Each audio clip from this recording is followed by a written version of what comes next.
에코프로비엠이 코스피 이전 상장을 결정했습니다. 이전 상장 절차와 과거 사례에 대해서 정리해 보도록 하겠습니다. 어제 이사회에서 코스피 이전 상장을 결의했는데요. 오는 3월 26일 정기주총에서 승인을 받은 후 진행을 하겠다고 합니다. 지난 2월 7일 실적을 발표할 때 이전 상장 가능성을 언급하긴 했거든요.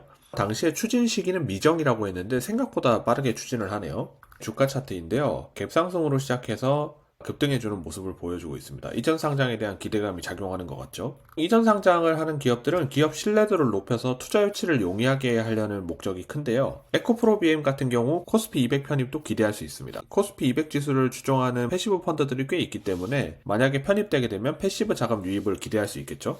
에코프로비엠이 코스피로 이동하게 되면 시가총액 17위 수준이거든요. 코스피 200에는 무난하게 편입할 수 있지 않을까 싶습니다. 이전 상장 절차인데요. 먼저 이사회에서 의결을 해야 되고 그 다음에 주주총회에서 해당 안건을 승인해야 됩니다. 승인하고 나면 보통 다음날 한국거래소에 심사해달라고 요청을 하거든요. 한국거래소가 45일 이내에 심사를 해서 결과를 보내줍니다. 결과가 확정되면 이전 상장을 진행하게 되는 거죠. 실적도 양호하고 규모도 큰 기업이라서 심사는 무난하게 통과될 가능성이 높습니다. 다만 코스피 200 편입은 상장일에 따라서 시기가 달라질 수 있는데요. 코스피 200은 1년에 2번 6월하고 12월 달에 정기 변경을 하는데 보통 한 달 전에 어떤 종목을 할 것인가 결정해서 발표를 하거든요. 지금 일정으로 봐서는 심사 결과가 아주 빠르게 나오지 않는 이상 정기 변경 때 들어가기는 어려울 것 같습니다. 대신에 시가총액이 큰 종목이라서 특례 편입도 가능하지 않을까 싶어요. SBS 비즈에서 이전 상장했던 8개 종목이 주가가 별로 안 좋았다라는 얘기를 보도했는데요. 최근 3년간 이전 상장한 종목이 총 8개였다고 하는데 대체로 이전 상장일 전까지 오르다가 실제로 이전되면 하락하는 모습을 보였다고 합니다. 근데 이건 한국 시장의 특징이죠. 어떤 이벤트가 있을 때 이벤트 전까지는 기대감으로 주가가 올라가지만